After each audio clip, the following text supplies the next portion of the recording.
Eu quero convidar você a ficar em pé. E esse salmo, nós voltamos, né? Segunda temporada. Quando a série é boa, a gente renova a temporada, né? Então o feedback foi bom, a gente renovou a segunda temporada da meditação de salmos. E esse salmo ele tem uma característica muito importante que eu queria que nós fizéssemos juntos.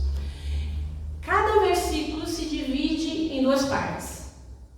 Vai ter uma parte e o final vai ser sempre: seu amor dura para sempre. Você vai repetir, você vai ler comigo essa parte: seu amor dura para sempre. Certo? Eu vou ler a primeira parte e você vai ler. Todos os versículos são dessa forma, então não tem erro, tá? Então nós vamos fazer essa leitura juntos dessa forma. Deem graças ao Senhor, porque Ele é bom. Seu amor dura para sempre. Deem graças ao Deus dos deuses. Seu amor dura para sempre. Deem graças ao Senhor dos senhores.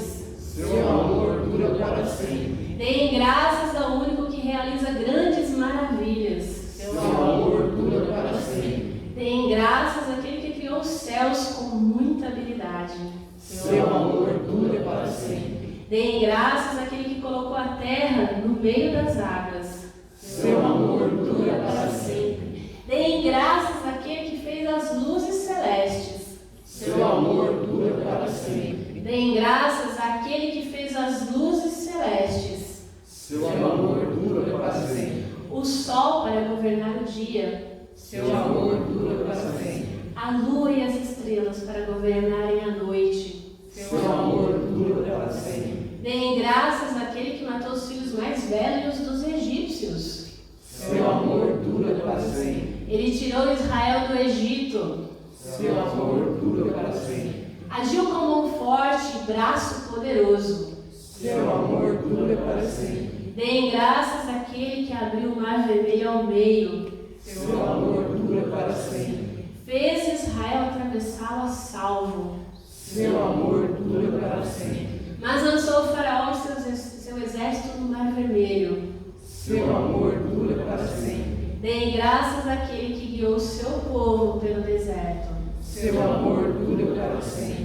Deem graças àquele que feriu mortalmente grandes reis. Seu amor dura para sempre. Ele matou reis poderosos. Seu amor dura para sempre. Seom, rei dos amorreus. Seu amor dura para sempre. E Og, rei de Bazã. Seu amor dura para sempre. Entregou a terra desses reis como herança. Seu amor dura para sempre. Sim, como herança a seu servo Israel.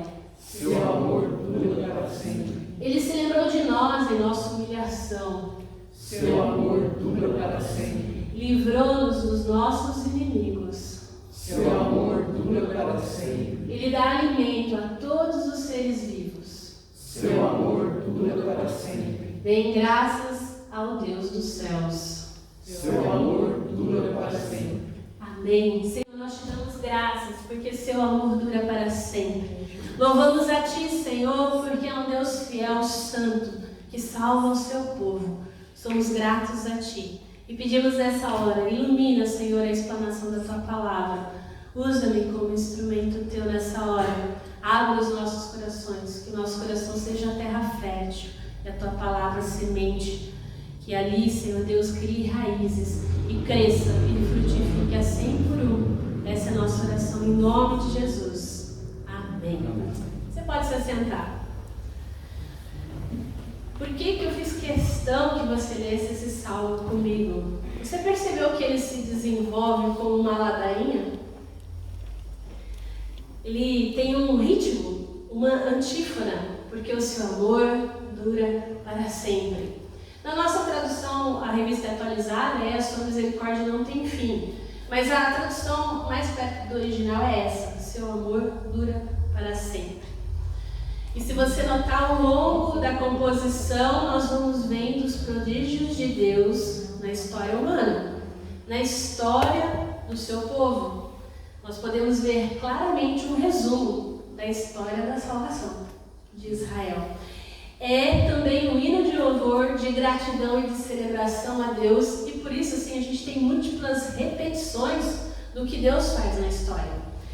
Esse salmo é um salmo solene, né, de ações de graças. A gente usa ele muito para agradecer. E também conhecido como o grande Hallel. Esse salmo ele é tradicionalmente cantado no final da ceia judaica. Provavelmente foi cantado por Jesus na última Páscoa. E celebrado também pelos discípulos, porque com efeito, se você observar, Mateus 26:30, Marcos 14:26, vai falar que depois de cantar os salmos, saíram para o Horto das Oliveiras. Muito provavelmente foi esse salmo que era cantado. Então, é interessante que o horizonte de louvor ilumina o caminho difícil a Gólgota de Jesus. Todo o Salmo 36 se desenvolve em forma de ladainha, e essa repetição quer trazer à memória o amor de Deus para o seu povo. Então, ao longo da composição, a gente vai vendo essa repetição, e se você olhar, nós temos aí as primeiras manifestações de Deus na história. Depois aí de um tríplice convite à ação de graças ao Senhor, do versículo 1 a 3, nós temos a celebração com aquele que realiza maravilhas. E a primeira das quais, qual é? A criação. O céu, a terra, a lua e as estrelas, né? Os astros. O mundo criado não é um simples cenário bonito, lindo, no qual se insere o agir salvífico de Deus, mas é o próprio início desse agir. E é interessante que aqui não se fala da criação do ser humano ainda, mas ele está sempre presente. Por quê? O sol, a lua é para quê? Para iluminar o caminho do ser humano. Ou seja, também para a gente mensurar o tempo através dele. Um dia, né? Aquela ideia da rotação, da translação, né, serve também para indicar para nós os tempos litúrgicos. Entramos agora, né, oficialmente no tempo comum. Parece que tudo é comum, e o comum, o ordinário, parece que não tem valor, mas diante de Deus tem valor. O tempo para Deus é precioso, né? E é precisamente a festa da Páscoa que evoca tudo isso. Por quê? Porque o que o salmista vai trazer à memória aí? O que Deus fez na história do povo quando tirou ele do Egito. Quando livrou ele da escravidão egípcia. Então o Êxodo vai traçando aí, né? É interessante como ele é tratado de forma significativa nesses salmos, porque a libertação do Egito com o flagelo dos primogênitos egípcios, a saída do Egito, a passagem pelo Mar Vermelho, o caminho no deserto até chegar na Terra Prometida, no versículo 10 e 20 aí. Então nós estamos aqui, interessante, diante do ordinário de Deus, do agir de Deus na história do povo. Deus interveio poderosamente para levar esse povo à liberdade, como a gente cantou nos nossos cânticos, né? Desde lá de Moisés, o seu enviado, até impor a Faraó, revelando a grandeza para o Faraó, dominando, né, a resistência aos egípcios, ao flagelo dos primogênitos. Israel deixa o país opressor de cabeça erguida, conforme Êxodo 4:8, no sinal exuberante de vitória. Inclusive no Mar Vermelho, Deus age de forma assim misericordiosa, o povo atravessa de pé enxuto, o poder do Senhor derrota, né, os perigos, inclusive da força da natureza e também das forças militares dos homens, né? O mar que parecia impedir o caminho de Deus, porque o exército atrás, o povo chega diante do mar, e agora? Deus vai lá e abre o mar. A mão poderosa e o braço estendido do Senhor traz salvação para o povo, de forma miraculosa, de forma maravilhosa. Deus age no ordinário, de forma simples, mas também de forma miraculosa. E aí o opressor injusto é derrotado, é engolido pelas águas, enquanto o povo passa pelo meio, né? E continua o caminho rumo à liberdade. Temos o cumprimento da promessa aí. E aí o nosso salmo vai fazer referência a esse caminho, depois que o povo é liberto do Egito, recordando com uma frase frase muito breve, né? O peregrinar de Israel rumo à terra prometida guiou o seu povo pelo deserto, porque o seu amor dura para sempre. Em outra tradução diz, porque o seu amor é eterno, porque as suas misericórdias não têm fim. Como você preferir. Essas palavras, elas vão encerrando uma experiência de 40 anos no deserto. Um tempo que foi decisivo para Israel. Deixando-se guiar pelo Senhor, aprendendo a viver pela fé no todo dia, no ordinário. Deus vai lá, né, e transforma tudo isso em extraordinário, no momento certo, no momento propício. Na sucessão das maravilhas que a gente vê aí, que o Salmo enumera, a gente chega assim a um momento também bem conclusivo. Por quê? Que é o cumprimento das promessas divinas feito aos pais. Olha aí, o 21 e 22, né? Entregou as suas terras como herança, porque o seu amor dura para sempre. Uma outra tradução diz, né? Como patrimônio de Israel seu servo, porque o seu amor é eterno. E naturalmente nós podemos dizer que essa salvação do Egito, o tempo do deserto, a entrada na Terra Santa e depois os demais problemas, né, que estão aí, pode parecer que estão distantes da gente, que não são a nossa história. Direto, estou falando da salvação de Israel. Parece que não conversa, né? Mas eu gostaria que você prestasse atenção à estrutura fundamental dessa oração.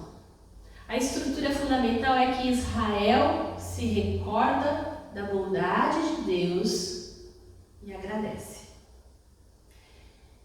Na história existe muita dificuldade em Israel e Israel agradece. E aí eu queria te lembrar de um detalhe muito importante, que nós somos o Israel de Deus. Nós cremos que pela fé Cristo Jesus nos comprou e que agora a igreja cristã é Israel, é o povo de Deus. Então, essa promessa que parece tão distante, ela é nossa também. Esse Deus que livrou o seu povo, continua livrando o seu povo. E agora eu e você somos povo. Fazemos parte dessa história. Então, toda a história, né? Seja a de Israel, seja a sua, seja a minha, seja da igreja, tem vales escuros, tem dificuldades. E há numerosas passagens de dificuldade, de morte, porque a gente pensa no cotidiano e às vezes a gente pensa que a nossa vida não tem muito, né? Oh, teve uma maravilha, teve um sobrenatural. Às vezes é todo dia você ir lá, pegando busão, indo trabalhar, voltando no serviço, e repete isso todo dia, esperando, né, as férias, aquele aviso de férias, o melhor aviso de todos, né? E às vezes a gente acha que é só isso, que Deus não se importa. Deus se importa. Deus olha, Deus está vendo as suas angústias, as suas dores, como via o povo de Israel que ficou lá 400 anos no Egito, catando tijolo, catando palha, fazendo pirâmide, para a gente ouvir depois que foram os extraterrestres. Brincadeiras à parte, era o cotidiano, e Deus estava ali, Deus estava vendo, Deus estava ouvindo. E às vezes a gente acha que no ordinário Deus não está vendo, Deus não está ouvindo, Ele vê, Ele ouve, né? E aí a gente vê que o Deus da história de Israel se recordou do seu povo.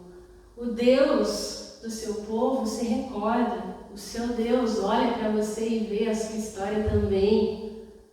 Você é povo. Ele está vendo a dificuldade, Ele está vendo a dor, o sofrimento. Gisele, você não tem ideia de como foi difícil chegar hoje aqui. Não foi só o frio. Antes fosse, a nossa luta fosse só isso. Mas são tantas coisas. E aí, é interessante a gente aprender o mecanismo aqui de trazer a memória. Trazer a memória a bondade de Deus, do seu poder, da sua misericórdia, que são eternos.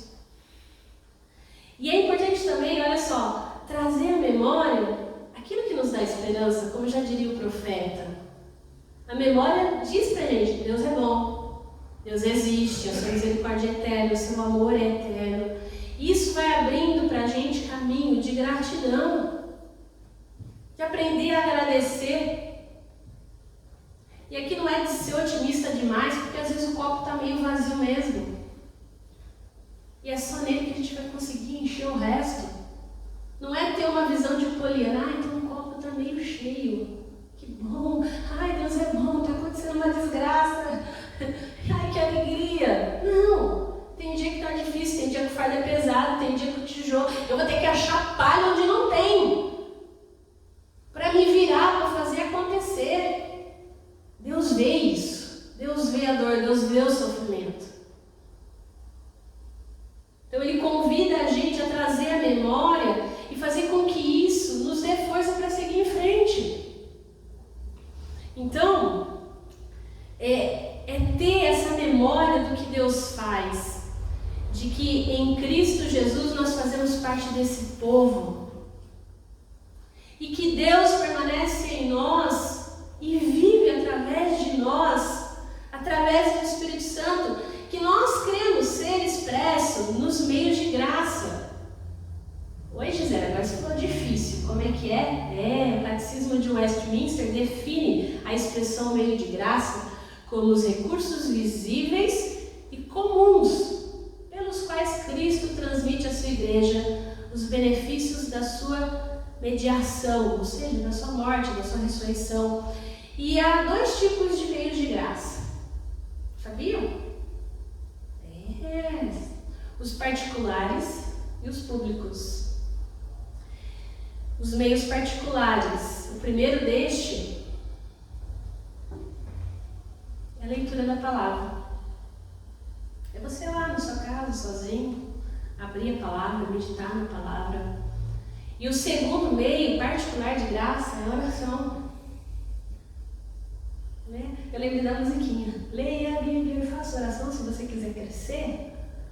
Você quer participar da graça de Deus? Leia a Bíblia e faça oração. E tem mais um que a gente ganha de brinde, que é a meditação. Que é ler, orar e meditar. Meditar naquilo que você leu, pensar naquilo que você leu. Você pode complementar isso depois com uma contemplação, de olhar a natureza, né? De ver como Deus age, como Ele é maravilhoso. E os meios públicos de graça, um deles é esse que a gente está fazendo agora. É se reunir em culto, é louvar Deus junto, é estar junto na comunidade. O segundo meio de graça que a gente celebra são os sacramentos. Batismo e a ceia do Senhor. É graça de Deus. Eu sempre falo, Deus é pedagógico, Ele é didático. Vai lá, celebra com o pão e o vinho, meu corpo e meu sangue que foi dado por você. Minha presença é real nessa hora. Minha presença preenche o seu coração. Quando a água cai na cabeça, não é só água. É Deus lavando, é Deus purificando. Deus é didático, Ele é maravilhoso. Quando a gente pensa aqui que a gente decora, põe a cor litúrgica, a cor também é didático. Deus é maravilhoso nisso, Ele permite que a gente possa fazer isso. Então, comunhão com os irmãos e irmãs é o terceiro meio de graça. É a gente compartilhar, a gente dividir a vida, orar um pelo outro.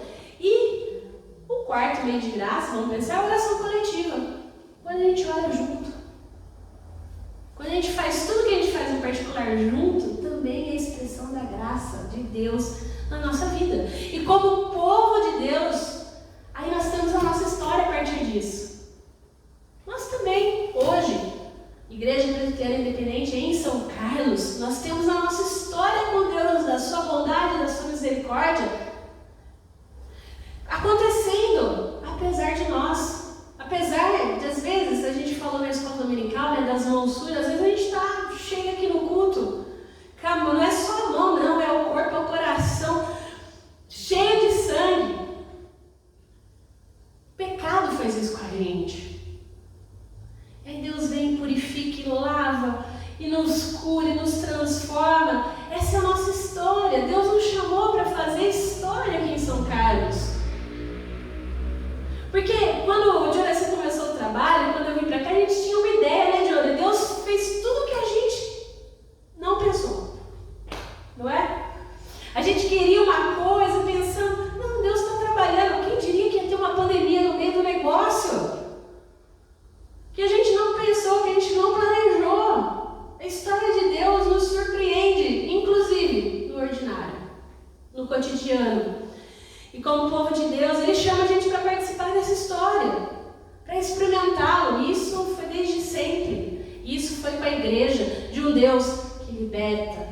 um Deus que transforma, de um Deus que é bom, de um Deus que é forte, que a sua misericórdia e que o seu amor duram para sempre. Deus se relaciona com nós, com o seu povo, transformando a história em teologia. Tudo que eu falei para vocês agora, meio de graça, é teologia. E Ele transforma essa teologia em adoração. Deus se relaciona com o seu povo, transformando a história em teologia, a teologia em adoração. Ele é Deus e Ele faz grandes coisas pelo seu povo. E nesse sentido, a nossa adoração também se baseia na história. Porque quando nós olhamos para trás e nós vemos a nossa história, quando nós olhamos para trás e vemos a história da igreja aqui em São Carlos, a história do IPI do Brasil, a história do povo de Deus, a história cristã, a história de Israel, a gente pode louvar a Deus através do que Ele faz. Então a gente adora a Deus pelo que Ele é, adoramos. E nós também adoramos pelo que Ele faz, porque Ele faz grandes coisas. Como povo de Deus, você e eu, nós temos uma história. E convenhamos, nem tudo são flores nessa história. Como não foram flores na história de Israel, na história da igreja, né? Por causa do pecado. E trazer a memória que Deus faz nos lembra que nós só temos a agradecer. Porque pelo pecado nós estaríamos muito longe de Deus. Mas Ele, Cristo Jesus, se tornou pecado por nós, morreu na cruz e ressuscitou para nos salvar, para nos voltar a ter essa comunhão.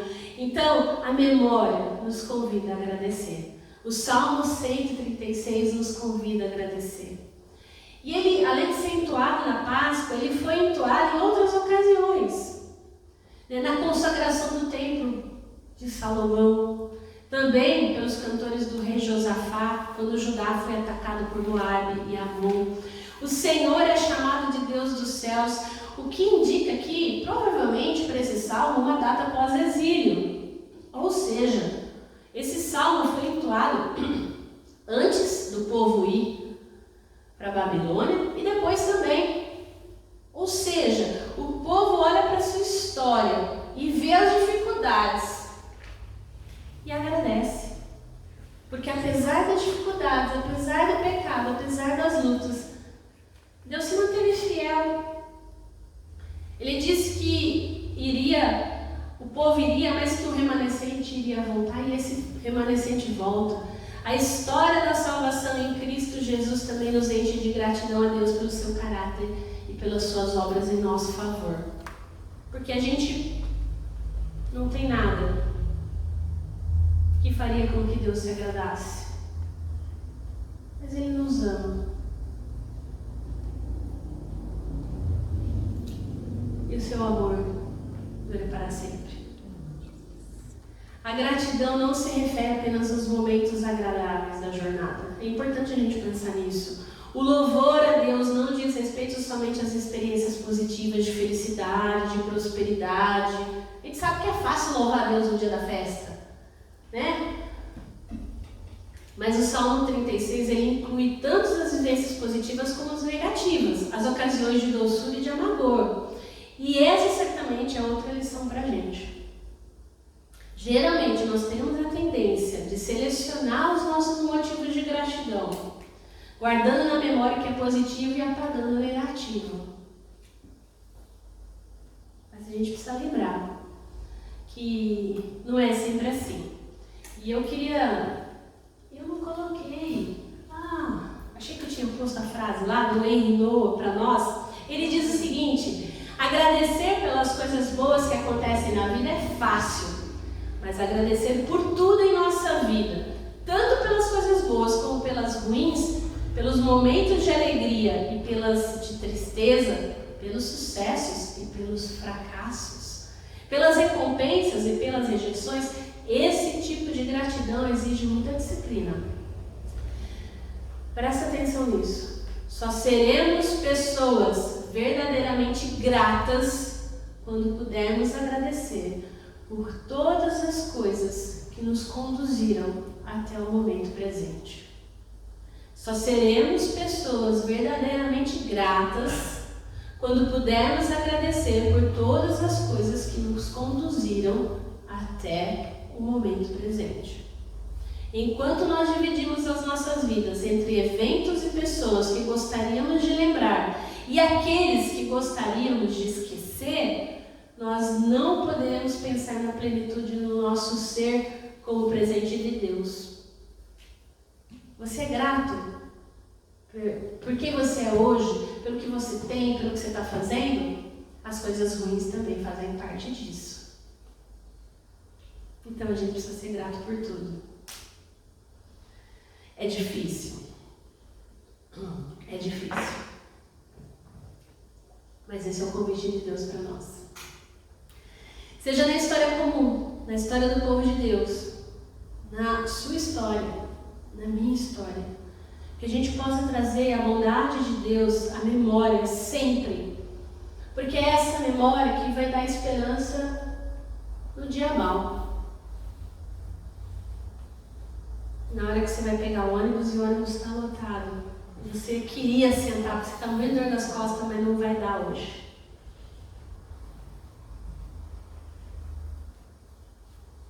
Você é grato por isso? Você é grato pelo diagnóstico que você não queria receber, de que, olha, infelizmente, agora é só cuidados paliativos.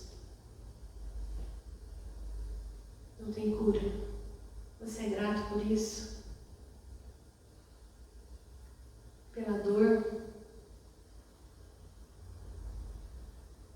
A gente precisa ser grato por tudo, porque a noite escura, como os antigos mestres da antiguidade diziam, vem para todo mundo.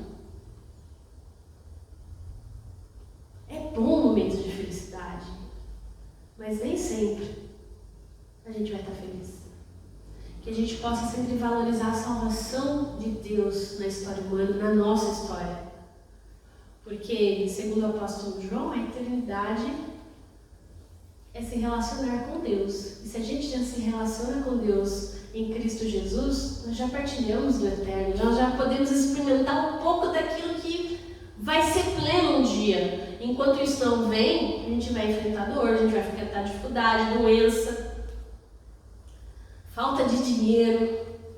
Porque às vezes pode estar tudo bem, né? Mas você não tem R$1 para nada. E aí, você louva a Deus nesse dia também? Que a gente possa sempre valorizar o que Deus fez por nós, lembrar dele nos momentos ruins e nas horas boas, com certeza, para que a gente possa seguir confiantes de que o seu amor dura para sempre. O seu amor dura para sempre. Ele é eterno. Não importa o momento da sua história que você esteja hoje, não se esqueça disso. Que você possa repetir no seu coração: o seu amor dura para sempre. Amém?